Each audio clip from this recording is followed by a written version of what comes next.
ये कहानी है उस योद्धा की जो हारना नहीं जानता था। नाम था राणा सांगा। शरीर घावों से भरा था, पर तलवार में जरा भी कपकपाहट नहीं। चलिए जानते हैं इनकी कहानी। 80 ये गिनती थी उनके जिस्म पर लगे घावों की।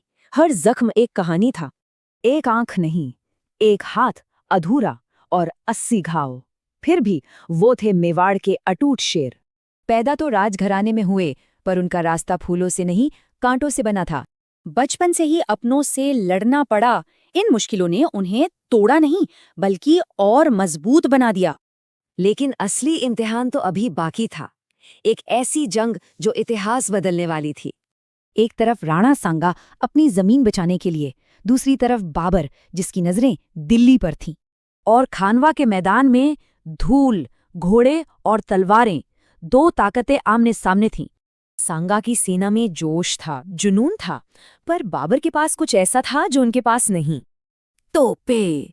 पहली बार मेवाड़ की सेना ने तोपों की गरज सुनी और वो दहल गए।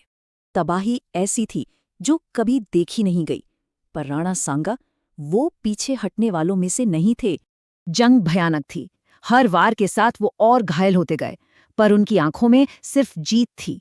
और फिर जंग के बीचों बीच एक पल ने सब कुछ बदल दिया। राणा सांगा बेहोश होकर गिर पड़े।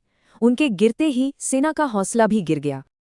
बस एक अफवाह, राणा नहीं रहे, और इसी पल में जीती हुई बाजी हाथ से निकल गई। पर यह पूरा सच नहीं था। राणा सांगा को मैदान से जिंदा ले जाया गया था। जब उन्हें होश आया तो जानते हैं पहला सवाल क्या था? क्या हम जीते? हार का सुनकर उनकी आंखों में आंसू नहीं, आग थी। उन्होंने कसम खाई, लड़ाई अभी खत्म नहीं हुई। मगर किस्मत को कुछ और ही मंजूर था। जिसे दुश्मन न हरा पाए उसे अपनों ने ही धोखा दे दिया। दुश्मनों से नहीं, वो अपनों की साजिश से हारे। तो ये कहानी सिर्फ एक राजा की नहीं है। ये कहानी है एक ऐसी हिम्मत की जो आखिरी सांस तक लड़ती है। घाव भर गए पर कहानी अमर हो गई। कुछ लोग सिर्फ इतिहास में नहीं, दिलों में जिंदा रहते हैं। उनकी हिम्मत आज भी एक मिसाल है।